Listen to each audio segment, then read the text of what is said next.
Welcome back and thanks for staying with us. We're starting off with the paper review. The Nation, major headline, Rivers logjam. No truce yet between Fubara lawmakers. Brickbat over budget presentation. Of course, you can't miss the picture of the aftermath of the fatal scene of Tuesday's night gas tanker explosion under Utedola Bridge. Really sad. In other news, we have Oando picked as preferred bidder for lease of Garaga refinery in Trinidad and Tobago. The Office of the National Security Advisor to Iran arrested EID manufacturers, U.S. Center for Nigeria. Tinubu's reforms attracted $17 billion as investment in 2024. Senate, Natasha suspended for breaking rules, misconduct. Shops, goods worth billions gone in Ibadan market fire. And gains of president's economic policies by Shetima. What story are we starting with? So many shops were raised at the plastic section of the popular Amaewhule-led market, Ibadan Southwest. Amaewhule-led, local government area in Ibadan. They said authorities could not confirm the cause of the fire, but some sources said it started about 10 p.m. on Tuesday night, and goods worth hundreds of millions of naira were burnt. They said most affected shop owners could not even recover any item from the inferno.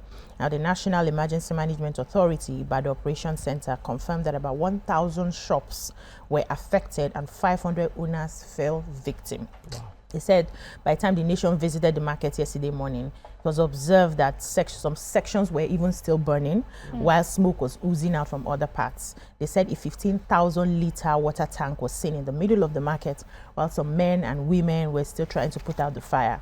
The thick smoke notwithstanding, they said they saw men, women, children, everybody just scooping water from the, the hose to quench the shops. And it was just pathetic because many sympathizers were just there. Many of the shop owners were just in shock. They didn't know how to start, how to lament, nothing. It was just very painful. It was a I hope they could find, what really caused the fire. And they have insurance, hopefully. I have the story on Natasha. Yeah, please. Yes, okay, so according to reports, the Senate yesterday has clarified that Senator Natasha Akpoti-Oduaghan was suspended for 6 months due to gross misconduct and not her claims of sexual harassment. This statement was given by the Senate leader, Okoyemi Bamidele, and he has said that contrary to the deliberate misinformation and false narratives that are circulating in the media, that she was suspended for violation of standing rules.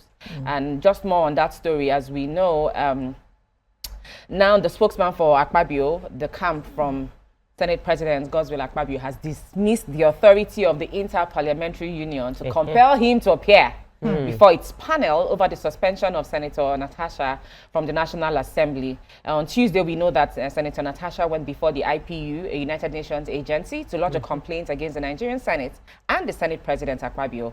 However, in an interview, Eyubo has insisted that the Senate President was under no obligation to honor any invitation from the IPU, arguing that the matter was an internal parliamentary issue. Yeah. And I have the United States is working closely with the federal government to establish a counter-improvised explosive device center in Nigeria. Major General Adamulaka made this known at a symposium on countering improvised IEDs in Abuja, which was organized by the Office of the National Security Advisor on ONSA in collaboration with the US and British government. So he said that the British government established a counter-IED center in the northeast, particularly in Maiduguri. They are working closely with the United States government as well.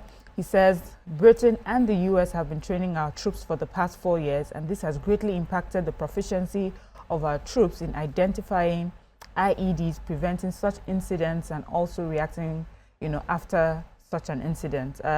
They said samples are taken from the IED site to the laboratory at the center to find out those materials that are used, so that we'll be able to know where our focus will be on restricting such materials getting into the wrong hands. I hope I find it. So there's a particular material. So they said materials like urea, fertilizer in the northeast, which terrorists use that to manufacture explosives. And now they know that, they said that they're already being, they got some suspects, they arrested some suspects who are detained and will be arraigned, soon. One of the major threats to troops and civilians' infrastructure in the fight against terrorism are these IEDs that insurgents have found a way to, make and to manufacture. And they say that even though now they know this is a major material that they use, and it's sort of like a cap on it, but these are materials that the insurgents can get from anywhere else. So this is also a way they're going to start educating citizens on the on sort of materials that insurgents can use for manufacturing these IEDs. So that they can IEDs also are learn to improvised protect, explosive devices. Yeah, and they are the ones they use in carrying out attacks for those that... What we call bomb here. Bomb. We just call it bomb. We'll take a quick break. When we return, we'll continue with the front page review. Please stay with us. We'll be right back.